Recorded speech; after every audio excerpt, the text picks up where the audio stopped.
திருவள்ளுவரின் வழியில் வாழ்ந்து வாழ்வின் உன்னதி நிலையினை அடைய திருக்குறளோடு நாம் என்னும் இந்த நிகழ்விலே இணைந்திருக்கின்ற உங்கள் அனைவருக்கும் முதற்கண் வணக்கம்.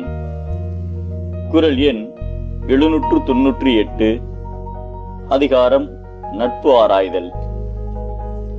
ஆஸ்திரியாவில் பிறந்த நிக்கோலா டெஸ்லா 1884 ஆண்டு நியூயார்க்கிற்கு வேலைக்காக சென்றார்.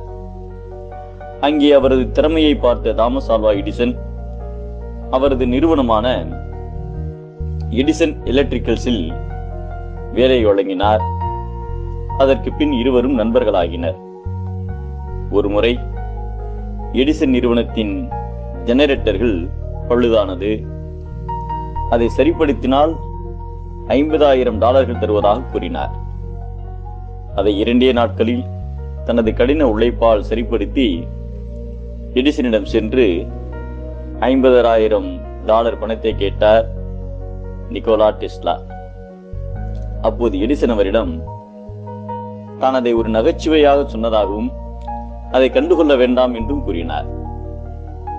அக்காலத்தில் எடிசன் நேர்திசை மின்னோட்டத்தின் மூலம் அந்த நாட்டு மக்களுக்கு மின்சாரத்தை அனுப்பினார். அதன் மூலம் குறைந்த தூரத்திற்குத்தான் மின்சாரத்தை தர முடியும். அதுவும் அல்லாமல் மின்சாரத்தின் இழப்பும் அதிகமாக இருந்தது. நிக்கோலா டெஸ்லா அவரது கண்டுபிடிப்பான மாறுதிசை மின்னோட்டத்தினை பற்றி எடிசனிடம் கூறினார். அதை மிகவும் நீண்ட தூரத்திற்கு கொண்டு செல்ல முடியும், இழப்பும் குறைவாக இருக்கும் என கூறினார். ஆனால் எடிசன் அதை பொருட்படுத்தாமல் அவருக்கு ஊக்கமளிக்காமல் சென்று விட்டார்.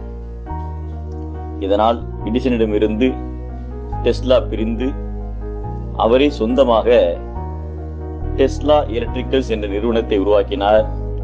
அது மிகவும் வெற்றியடைந்தது. இதை பொறுத்துக் கொள்ள முடியாத எடிசன் டெஸ்லாவின் கண்டுபிடிப்புகளை அழிக்க பல்வேறு முயற்சிகளை மேற்கொண்டார் என்று செய்திகள் வருகின்றன. இதனால் பல துன்பங்களை அடைந்த டெஸ்லா எடிசனிடமிருந்து நட்பை முறித்துக் கொண்டார்.